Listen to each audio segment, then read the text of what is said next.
Hello everyone, Tardis Guy 123 here, and today I am reviewing 4 to Doomsday. This is a 5th Doctor story, and it is his second one that was broadcast, although it's actually the first one he recorded, so there's an interesting little fact to you, and I'll go more into that in a bit, but first let's take a look at the set and whatnot and see what we get. So, we've got BBC DVD written up here, Doctor Who, 4 to Doomsday, standard stuff. Rather average cover, I guess you could say, but a nice one nevertheless. You've got Monarch right there, not the 5th Doctor there. You have the character whose name completely escapes me at the moment, which is quite bad because he's quite a main character in this, but oh well, I've forgotten it. And then you have the Monopticon there. How I remember that's called Monopticon, I don't remember his name, I do not know. But anyway, and then you've got the spaceship itself there, and you've got the background bit here, which is starting to look like the interior of the spaceship, so that's quite nice. That character's name is going to annoy me for a while now.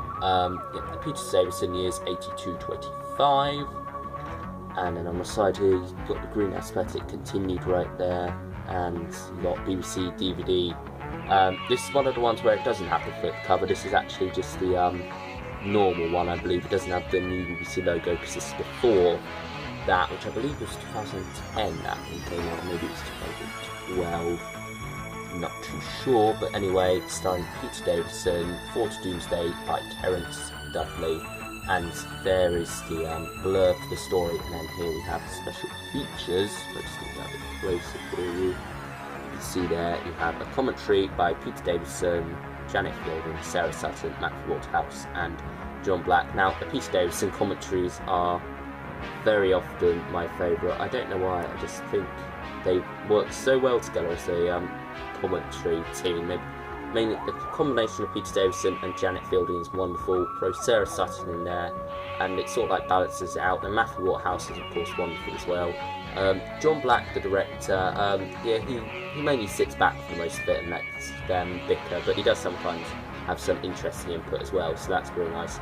But I just like the interaction between these four, especially as a commentary crew, and it sort of like shows the dysfunctional family dynamic that they were going for in the series itself, except it just works more naturally here because, well, it is a natural conversation.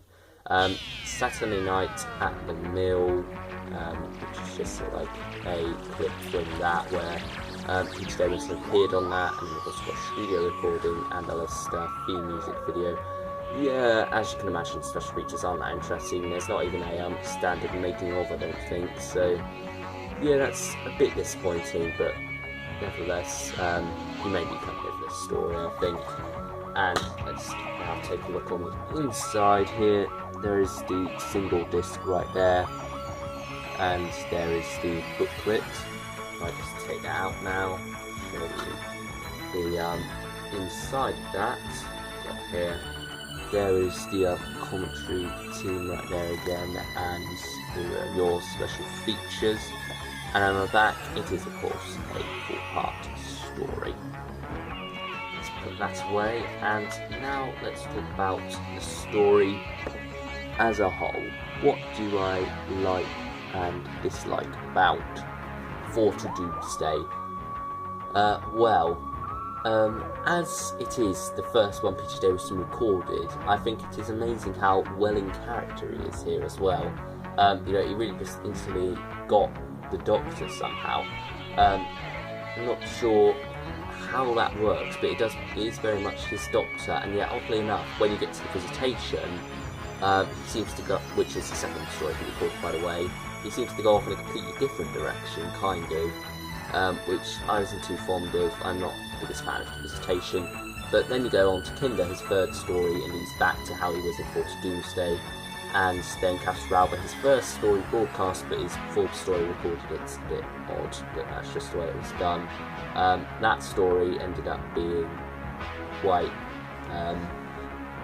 sort of like very much how his Doctor was, so despite a minor detour in Visitation, his Doctor very much remained consistent throughout his first year, and while he was constantly evolving and sort of like went in different directions in his last series, when the series itself got a bit more dark, you know, different things going on, But nevertheless, I think he very much feels right in the role and right in this story.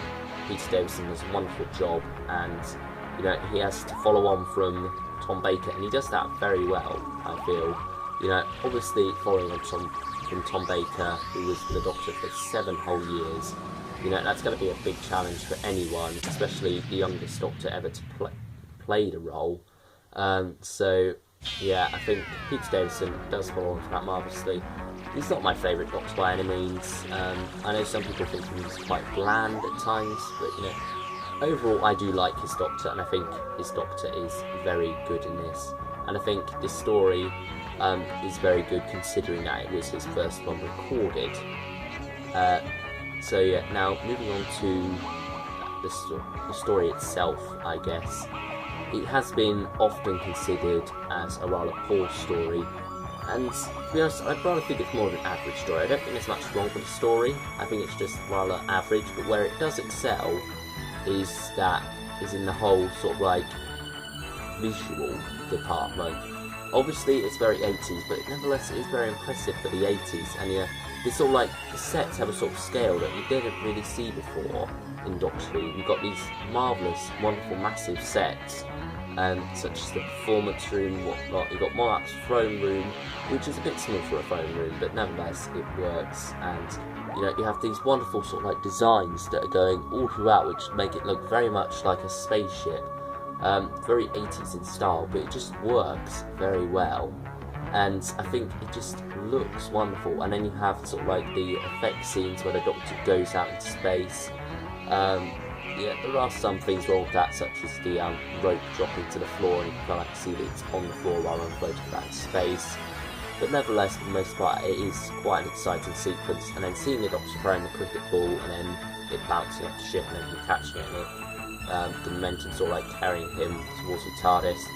That's very well done, I feel, and yeah, it's just visually it is marvellous for 1982. It really does blow me away, the special effects in this one, and you know, compared to a lot of classic Who, this is probably one of the best special effects one of the most ambitious as well, and you know, I think that ambition does pay off for once. Sometimes it doesn't, such as Warriors of the Deep, but here it does. They're not in as much of a rush, and you know, being Peter Davison's first recorded story, so it's right at the start of the production block, they do have a lot of money to spare, and then they run out of that money by the time they get to Time Flight, and it looks all cheap again. But anyway, you know, for that type of visual thing, it does look very good. However, you know, actually I don't think they say this often, but anyway, as I always say, even though I never say it, the visuals aren't the main thing, it's the plot, the story. Even if you have wonderful visuals, if the story is naff, then the whole thing is going to be naff. And there's nothing really to do about that except write a better story. But yeah, this story, as I was saying earlier, rather bland average. It does have some silly things, such as the character of Monarch sort of like believing he'll see himself at the start of the universe and that he is the ultimate and all that stuff. That's a bit nonsensical. But you know, the story does have some good... Bygone! He is Bygone. Sorry. I just remembered that. I finally remembered his name. I'm so happy with myself. I've forgotten what I was saying. Well, that went well, but... yeah, might as well talk about Bygone now. I don't think I was talking about anything interesting before, but Bygone is sort of like the main supporting character. He does have a sort of plot twist, which is sort of given away by the juggler. But yeah, he's quite an interesting character, I feel, and you know, there's sort of like a big plot twist at the cliffhanger to part 2, which is very well done, and once again, nice visual effects for the most part. So yeah, that's all very good in that reveal. Talk about the TARDIS crew now. As a Adric in this, well, I think he doesn't get the best lines to say, and you know, it sort of like bounces around with which companion is in the spotlight. It's sort of like, it doesn't sideline one companion in particular, it sort of like sidelines different companions at different points.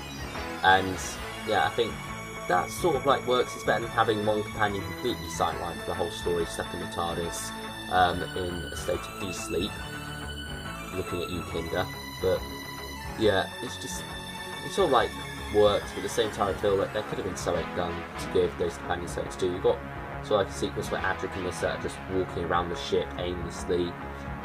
Which, you know, it's interesting at first, but after a while it does get boring, and you think those characters are just there to get them out of the way with the main plot, and they're sort of like looking into Mr. a lot, but it's just not that particularly interesting. And then going back to the Fifth Doctor and the way it's written now for him, you do sort of like get the feeling that it was written for Tom Baker, and actually I believe it originally was. Most of the lines are adapted well, but there is one bit where the Doctor's sort of like telling off Adric, and he's sort of like, "Listen to me, you stupid boy." It's sort of like stuff that I can imagine Tom Baker saying much better, and you know, when you imagine Tom Baker saying that stuff, you sort of like imagine it being a bit more comedic. When Peter Davison says that stuff, it sort of like, it doesn't come across as intentionally comedic, it comes across as more rude, just straight up rude and a bit annoying, and that doesn't reflect too well on his character. Luckily, that doesn't happen too much in this story. It happens much more in the Visitation, but here, you know, it does work out, I think, for the most part. It does work out the writing, but there are those occasional moments where you think, yeah, that was written for Tom Baker, really. Do I think it would have worked as a Tom Baker story? Maybe, I don't know. I think it does sort of like suit Peter Davison much more, even though it wasn't written for him originally. It does work out as quite a nice Peter Davison story. So yeah, Tegan, Nyssa and Adric do a fairly good job in this. They work quite well together. Adric sort of gets a bit annoying in the fact that his character goes off on a tangent and does stuff you wouldn't really think Adric would do, and he's not even hypnotised by him, he's just sort of like agreeing with him. And it's very odd, and it feels like forcibly written stuff rather than stuff written based off the characters. But yeah, that's just the way it ends up being, I'm afraid. So, for Doomsday, overall, what would I give it? I'm going to go with a 7, actually. I was thinking of 6 or 6.5, but you know what, I think I'm going to go 7, because I do enjoy the story an awful lot.